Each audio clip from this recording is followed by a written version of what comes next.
வணக்கம் மக்களே.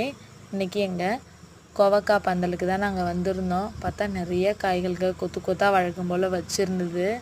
எப்படி பார்த்தாலும் இன்றைக்கி ஒரு 5 கிலோவுக்கு மேலே இந்த செடியில் மொத்தமாக காய்கள் இருக்கும். ஆனால் அவ்வளோத்தையும் என்னால் சமைக்க முடியாது. அதனால் வீட்டுக்கு தேவையான அளவு மட்டும்தான் நான் பறிக்க போகிறேன். இது வந்து சின்னவங்கலேருந்து பெரியவங்க வரைக்கும் எல்லாருமே சாப்பிட்லாம். இதோட டேஸ்ட் பார்த்திங்கன்னா வந்து அப்படியே பிஞ்சு வெள்ளரிக்காய் சாப்பிட்ற மாதிரியே இருக்கும். அவ்வளோ நல்லாயிருக்கும் இதோட டேஸ்ட்டு.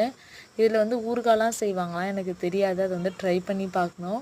உங்களுக்கு யாருக்காவது ரெசிபி தெரிஞ்சால் மறக்காமல் கமெண்ட்டில் சொல்லுங்கள், நான் ட்ரை பண்ணி பார்க்குறேன். எங்கள் வீட்டில் வந்து நாங்கள் இதை பொரியல் தான் நாங்கள் பண்ணுவோம்.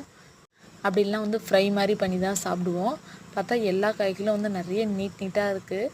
எனக்கு ஒரு யோசனை அப்போ தான் வந்தது, சரியாக நம்ம இது வந்து அளந்து பார்க்கக்கூடாது, எவ்வளோ நீட் இருக்குது அப்படின்னு சொல்லிட்டு நினச்சாங்க. ஒரு வீட்டுக்கு வந்து ஒரு லாங் சைஸ் ஸ்கேல் எடுத்து அதில் வந்து ஒரு காய் வச்சு பார்த்தேன். கரெக்டாக பார்த்தீங்கன்னா இந்த காய் வந்து 4.5 இன்ச் இருக்குது. இவ்வளோ நீட்டு ஒரு காய் இருக்குமான்னு எனக்கு உண்மையே தெரியாது. பார்த்தா 4.5 இன்ச் வந்து காய் இருக்குது. சரின்னு சொல்லிட்டு அடுத்து இன்னொரு காய் வந்து வச்சு பார்க்கலாம் எவ்வளோ நீட்டு வருது அப்படின்னு சொல்லி பார்த்தா அது பார்த்திங்கன்னா கரெக்டாக வந்து 4 இன்ச்சு வந்து வருதுங்க. இந்த மாதிரி வந்து காய்கள் வந்து நீட்டாக வளர்க்குறதுல எனக்கு ரொம்ப பிடிக்கும்.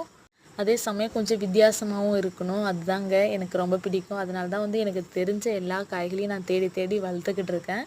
இதோட செடிலாம் என்கிட்ட அவைலபிளாக இருக்குது. உங்கள் யாருக்காவது வேணால் ஸ்க்ரீனில் தர வாட்ஸ்அப் நம்பர்லாம் வாங்கிக்கோங்க. என்கிட்ட வாங்கின எல்லாருமே வந்து ரொம்ப நல்லா இருக்குது. ஒரு சில பேர்லாம் காய் வச்சிருச்சுன்னு சொல்லி சொன்னாங்க. எனக்கு ரொம்ப சந்தோஷங்க. என்கிட்ட வாங்கின எல்லாருக்குமே வந்து ரொம்ப நன்றிகள்.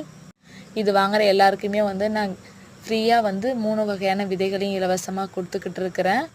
என்னென்னு பார்த்தீங்கன்னா செடி தம்பட்டை, கஸ்தூரி வெண்டை, நாட்டு வெண்டை, இது 3 தாங்க.